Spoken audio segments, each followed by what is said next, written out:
Hi everybody, it's Natalie here from Profit Protector Pro. So in this video today, I wanted to run through the features that you may come across whilst using our fantastic repricer.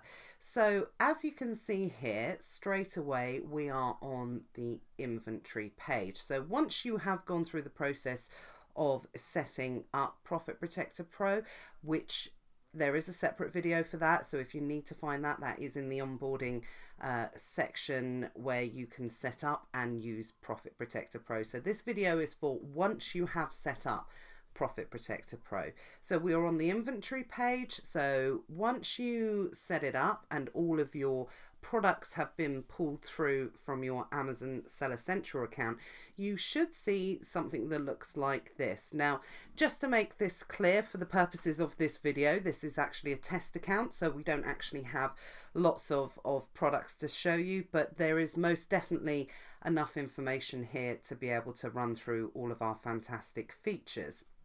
Now, first things first, this is automatically how you will see your products displayed. Now, one of the unique and fantastic benefits of Profit Protector Pro is that actually, depending on where you've signed up, if you're a European seller, if you're a UK seller, if you're a US seller, one of our fantastic benefits is within this one account, you do get access to all of those marketplaces. So you get access to the United Kingdom marketplace, the French marketplace, the German marketplace, the Spanish marketplace, the Italian marketplace, and also the US marketplace.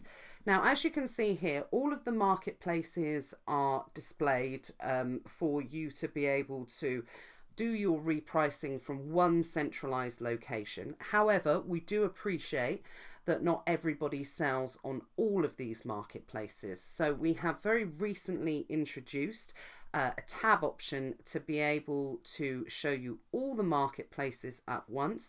Or if you just want to concentrate on the US marketplace or the UK marketplace or the German marketplace, you have the option to do that. So how you do that here is by coming up here and you've got the multi-view option, which we are currently on. If you hit this button here, it actually changes it over to a tabbed view. So as you can see, you can just show the United Kingdom marketplace, or if you just want to concentrate on the German marketplace, or if you just want to concentrate on the US marketplace. You've got the opportunity to be able to change it to whatever you want to see on your main inventory page. So it just makes it a little bit easier to read if you don't want all of the information in one place. So I'll just hit it back to multi-view for the moment, but let's move up here. So under these particular the multi-view tab view area, what you're able to do is you are able to sort your inventory if you only want to show in-stocked items, if you only want to show products that maybe you haven't already set the details for, you can change that to products that need a minimum and maximum, or you can change it to all of the products that are currently displayed on your Amazon Seller Central account. Personally, I always like to keep it in stock items, but I would encourage you to check all products every now and again, because out of stock products, it's not particularly good for your Amazon Seller Central Health account to be able to keep products that are continually out of stock. We have something within the Amazon seller account now that it doesn't penalize for you, but they just want old inventory removed if you're not going to replenish those items. So it's good just to have a little check on that every now and again, just to see if you need to delete any listings from your Amazon seller account. As you can see here, you can sort via A to Z or Z to A, depending on if you prefer to work that way, or you can sort by quantity. So you can sort by the amount of products that you have in stock. So it will show the items that you are stock heavy on first. You also have the option here to run through the pages. As I said, this is a test account, so of course we've only got one item showing, but if you've got lots of items within your inventory, then you can scroll through the pages previous to next, or it will give you the option to go one page 1, 2, 3, etc. You get the idea. And then you can also choose the amount of SKUs that you want on every page. The automatic default will be to 25 SKUs, but you can change it to 10 if you've got less in your inventory, or up to 100, and then work through the pages there. Now up here in the top left hand corner, we have also got a search function to be able to search by keyword or word for items within your inventory. So if you're looking for something, and this is just a type tabbed option, if you are looking for something specifically and you don't want to scroll through the options, you can just search via ASIN, your custom SKU or a product, and it will find that product and bring it up to you. You have also got the opportunity here to save all price changes in one place, but you can also do it individually. So that's entirely up to you.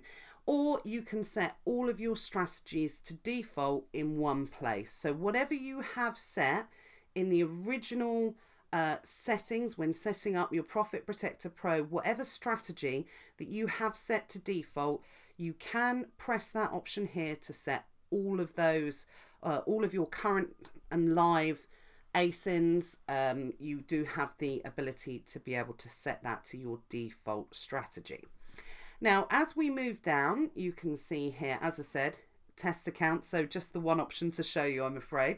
What you can do here is it will show you a picture of the product just to make sure, you know, just give you a visual representation of the product. It will also give you the title.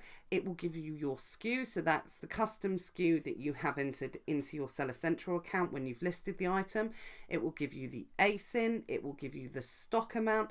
And you can also enter your buy price here. So this is where you can see the option. We've got a little pencil. If you click that, you've got the opportunity to add an amount for what you purchased that particular product if you wish to do so, and then just a little save option there. You've also got the opportunity to delete that particular SKU, but I'm not going to press that at the moment because we've only got one item in here, and then I wouldn't have anything left to show you. So if you press the delete option, that will remove this particular item from Profit Protector Pro. However, it will not remove it from your Seller Central account. So do not think if you remove it from Profit Protector Pro that it is going to remove it from your Seller Central account. You will need to log into your Seller Central account and do that individually. So that's important information to learn.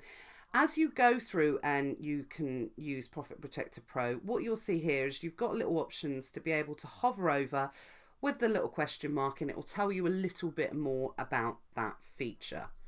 So as we come down here, as we said, we've got all the different marketplaces. So let me tell you a little bit more about the features appearing here. So we've got lots of vital information that you'll need to be able to set your parameters within Profit Protector Pro.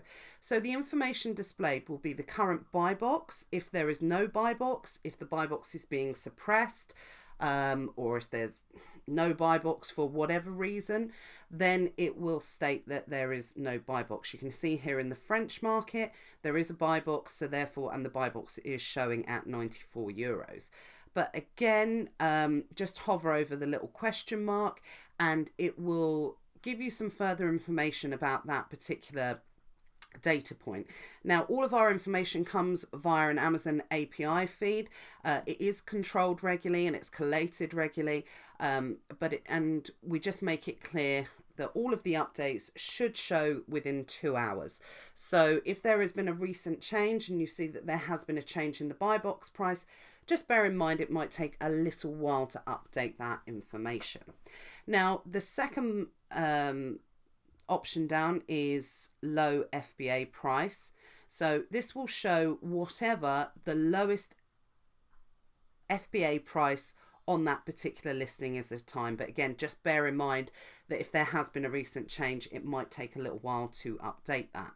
We've also got the information here, which is to the buy box amount. So we thought this was really useful information to have. It will show you in a monetary amount how far you are away from that current buy box. So the reason we put this particular feature in is because sometimes you may not be aware that you might only be a few pennies away from the buy box. So it just gives you that little visual prompt to be able to look into the item to see whether or not you can update your pricing to take into account whether or not you want to go after that particular buy box price. It will also have the current price of the product as well. So again, just a visual representation to show you what that particular product is, or what your product price is where you are featuring on that particular listing. And remember, that might be higher than whatever the buy box or the current price is.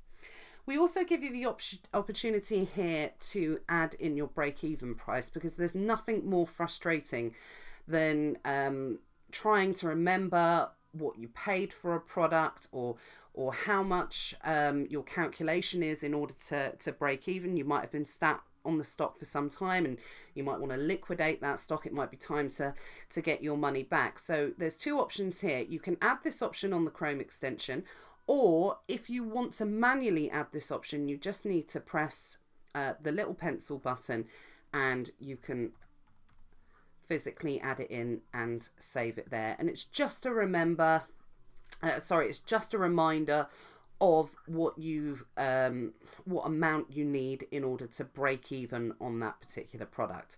Now finally, you've got the BSR here, and this will give you an indication of what the current BSR of that particular product is. Again, it's going to be something, bearing in mind from that API feed, that if it's a product that changes quite often, then it might take a little while to update, but it's a good representation of what the current BSR for that particular product is. Now here is where you add in the parameters for what you want to set your repricing to for this particular item.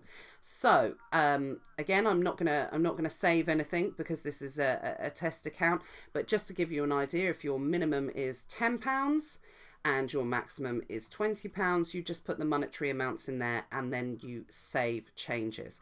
Now, what I would absolutely encourage anybody to do is to make sure that when you are setting your minimum parameter, whatever your minimum price is, that it is a minimum price that you are happy to sell at, because this is a repricer at the end of the day. So when it comes to repricing your products, if it falls within that, your minimum amount falls within your parameters and you are eligible for the buy box, then it will possibly sell for that minimum price. So please, please, please just make sure that you are setting a price on a minimum level that you are happy to sell at. So there is enough profit, you are breaking even, depending on which strategy that you're using, that you are happy with the profit that you are going to get at that minimum price. And then what will happen is any time that the buy box falls and you're eligible within those prices, then your product may sell within that period of time. Then you can just save those changes. Once you've saved those changes, it will give you an option then to select which strategy that you would like to sell at for that particular product. Now you get the opportunity to do this for every different marketplaces. So you can set different minimums and maximums, you can set different strategies, and I would encourage you to take the time to make sure that when you are looking at your repricing, that you do look at the different marketplaces, because it may well be you may not be able to sell in the UK market for some reason, but it might be profitable to sell in the German market. So it's always good to make sure you spend a little bit of time going through those particular items, setting your minimums and maximums, and seeing what profit is available in the different marketplaces. So once you've saved changes to your minimum and maximum, this is where in this drop down menu you can pick the strategies that you want to sell at. Now, as we've already discussed, if you are setting to your default strategy, that is the strategy that you have picked out of all of these that will automatically referred on a default basis. Again, it's completely personal, but you might want to pick match buy box or something like that, providing it's within you've set your parameters to be able to do that. So I'll just talk through some of these strategies that we have here. Now, the first three are actually our algorithmic repricing strategies. They are completely unique to Profit Protector Pro, and as you can see, they're still currently in the beta option, but that's purely because we're still going through and we are monitoring, we're working on these particular strategies, and I can absolutely say we are receiving fantastic feedback on these particular strategies. They are certainly doing the job for users of Profit Protector Pro. So the first one is our cautious profit maximizer. Now, this is pretty much what it says on the tin. So if you are somebody that is a little bit cautious in your pricing, you're happy to wait your turn, you're happy to wait for the buy box set within your parameters up here, then what cautious strategy is going to do, it's going to have a little search around for the buy box, see if it can get it within your parameters, but it's going to take a little bit of a step back. It's not going to be too aggressive. It's just going to have a little feel around just to see what the sweet spot is in order to get the buy box on this particular area. But as I said, all of these strategies will at some point try and get the buy box, and that's why it's so important to make sure that the parameters that you do set you are happy with, because at the end of the day it is a repricer and it will try and get the buy box for you. But cautious is most definitely what it says on the tin. It's going to be a little bit more cautious in that approach. Now, the next one up is our balanced profit accumulator. Now, this is going to be a little bit more aggressive than cautious, so this is going to fight a little bit harder to get the buy box for you. So you may notice with the balanced profit accumulator that the price could be bouncing around a little bit. Again, it's trying to find that sweet spot, it's trying to get the sale for you, and it's going to have a little bit more of a non-cautious, I'm not going to say aggressive because it's still not really aggressive, it's still going to have a bit more of a non-cautious approach to getting the buy box for you. But again, here comes that warning again. You must make sure that you're happy with the minimum parameter that it has set, because its ultimate goal will be to get you the buy box within your parameters to do so. I personally love the balanced strategy. I think it's really varied, it's really smart, it's a super smart strategy, and what it does is it really bounces around all over the place to be able to really find that sweet spot to be able to sell for a good amount for you. Now, the final algorithmic strategy that we have here is the aggressive algorithmic strategy. Now, again, a bit like the cautious, this is what it says on the tin. So please use this with caution. This will absolutely do its best, come what may, to be able to get the buy box for you. So this is a really good strategy to be able to use if you want to liquidate stock, if you want to dump stock and you want to do it quickly, if you're possibly coming into a long-term storage fee situation, if you've seen that, I don't know, maybe Amazon have come onto the price and you know, come onto the listing and they've got 999 items in stock and you want to just get your money back, then aggressive algorithmic strategy is the strategy to use here. But please, please, please only use this if you want to be able to sell stock quickly. It's very aggressive. It absolutely will get the buy box for you as quickly as possible. But of course, all of these strategies will only ever work within your minimums and maximums. If it falls outside of your minimums, then it will not be repricing. We don't want you to think that it's going to be repricing outside of these outside of your parameters. It absolutely will not. And then what will happen is, if it does go back into your minimum levels, that's when these strategies will start to kick back in again. So we will, over time, be adding new strategies, new algorithmic strategies. They've proved immensely popular with the three that we've added already. So it will be something just to keep an eye out for the future, and it will be new strategies coming soon, which we're very, very excited about. So if you do not want to look at any of the algorithmic strategies, then you've got some standard option here, which I will just really quickly run through. So you've got the match buy box option that you can set it to. Now, just bear in mind that the match buy box option will match the buy box, whether it's an FBA seller, whether it's a seller fulfilled prime seller, or whether or not it's an MF seller. There's no way to tell the difference between the two. So what the repricer will do is it will just match the buy box, whoever is holding the buy box at the time of the sale, and it will match the price reflective of that. This is again pretty much what it says on the tin. If you select this option, it will go penny under the buy box. So whenever the buy box price changes, it will keep going a penny under the buy box within those parameters. Penny over the buy box, again, something that is a strategy that is known to work within certain types of listings, that depending on whatever the buy box price is, then your pricing will be set a penny over that particular price.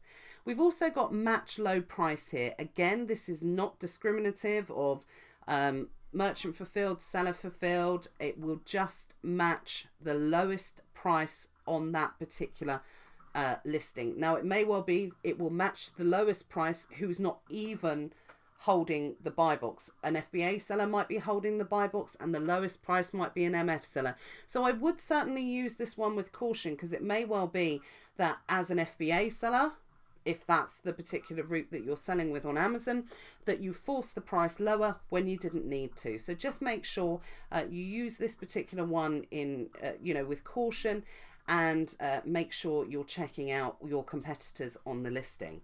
And again, this one's going to be even more aggressive. So this is going to be penny under the lowest price. We've also got a percentage. So this is 1% under the lower price that you can go to as well. So it may well be, if you are looking to obtain the buy box from Amazon, then within certain percentages, it is possible to take the buy box from Amazon. So if you are looking possibly to take the buy box from Amazon, this might be a good one, but please bear in mind it will keep going. If Amazon start matching you, then it's continually going to go 1% or a penny under, depending on which one you pick. So again, please, please, please, you make sure that you do use these with cautions, and that you are happy with the minimum price that you have set for these. And then our final two options are match low FBA price. So if you just want to make sure that you're matching sellers on the same keel as you, only other FBA sellers, and this does include seller fulfilled prime sellers as well, then you make sure that you select this option. But if you want to make sure that you want to match any fulfilled by merchant options, that you select this one here. So that's just to talk through all of the different strategies. So once you select a strategy, then it will give you an option here whether or not to toggle that on. Because I haven't saved the minimum and maximum price changes, because I don't want to do this in the test account, you will need to save it, select your strategy, and then you can switch that on there. So I'll just get rid of this here. Now you can do that with all of the different marketplaces. Now when you add your minimum and maximum into the first European marketplaces, it will give you the option, let's see if, oh, here it is, brilliant. It will give you the option to change it, but it also gives you the option to save to all of the EU marketplaces. So if you don't want to, if you know that you want to sell to the same minimum and maximums in every single marketplace, which there is a good chance that you will, then you can just hit the save to all European marketplaces, and it will change the minimum and maximum. Now you will need to go through and select which strategy that you want for each marketplace, because it may well be within certain marketplaces that you want different strategies depending on who's on the listing, whether Amazon's selling, etc., things like that. One thing I did actually forget to mention is some of these strategies will compete with Amazon and some won't. So just bear that in mind, depending on whether or not you are selling with Amazon on the listing or not. So that's pretty much it for the inventory page. So this is the page where all of your inventory from your Seller Central account will be showing, and where you get the opportunity to add in specifically and manually all of those items to be able to make the decision on your repricing. As I said, down at the bottom of the page, so once you've scrolled through all of your listings, you will also have the option to go previous or next page, or pages 1, 2, 3, 4, etc., depending on how many items that you have within your inventory. Now, the other option that we've added to Profit Protector Pro very recently is the analysis button. So I'm just going to leave the inventory page and I'm going to click through into the analysis dashboard section. So this is a very handy, I would say at a glance, snapshot of what all of your ASINs are doing. I know I keep saying it, apologies, but it is the case. This is a test account, so there's not much information here, but I will talk through. It gives you analysis of all of the products that are in your inventory, and it's just a handy sort of snapshot of some information that you might find vital when setting your parameters, or if you need to take any action on particular settings. So we can see here, this top amount of information will give you a visual view of all the items within your inventory that might need a minimum and maximum. We all know what it's like. We're busy people. Sometimes things get forgotten. So if you have 5 items here that actually have not got minimum and maximums in them, it will just give you a little warning to go through and have a look at the inventory, and you can set that information. It will tell you the information of how many items where you are at the buy box or holding the buy box. So it will give you a good representation. You can say, oh, fantastic, I have X amount of items where I'm at the buy box. Some people find that information very vital to be able to make their pricing decisions on, if they know that X amount of units within their inventory is at the buy box level. It will also show you how many items are at the lowest price within your inventory. Again, or how many items are at minimum and how many items are at maximum. With Profit Protector Pro, if you are not eligible, if you are not within your parameters, then don't be surprised to see these particular items at the maximum level. We err on the side of caution. So what we do is we hold your product probably pretty much at its maximum level until it falls within the parameters to start repricing your products. Now here we have a visual representation of all those in percentages. So if you had more inventory, you would see lots of different colors representing all of this information in a pie chart or a pie diagram, depending on what you call it. And again, all of that information over the last week can show you in a graph form. So it will be representative of different colors, which you can actually change here. So you can have all of them showing, and it will show you the change over the last week, or you can change all of that information individually. Now this is purely for the repricing section. What we also have here is another handy function. If you just click into it, it is your sales. So it will show you in the pie chart form or pie diagram form where you have had your sales, over which particular marketplaces, and then it will show you over the last sort of 7 days how many orders, how many sales, and it will show that in a graph function. So that's pretty much all of the information, all of the features, the current features on Profit Protector Pro. As I've previously said, Profit Protector Pro is a repricer built by resellers. So we're constantly adding new features. We're constantly adding new functions. If you're not part of the Profit Protector Pro Facebook group, please make sure you join that. And that's where you'll be able to submit some of the suggestions for any changes or any features that you might like to see added to Profit Protector Pro. I hope you've enjoyed the video. Hope you've gone through the features, and of course, if there is anything else that you would like to know, please make sure you let us know in the Facebook group. We're always happy to take on suggestions. At the end of the day, as I said, this is a repricer built for resellers, so we want to know your feedback. We want to know how you're getting on with the product, and any suggestions we'd love to hear about which you think would make Profit Protector Pro even better than it is now. Okay, thanks everyone.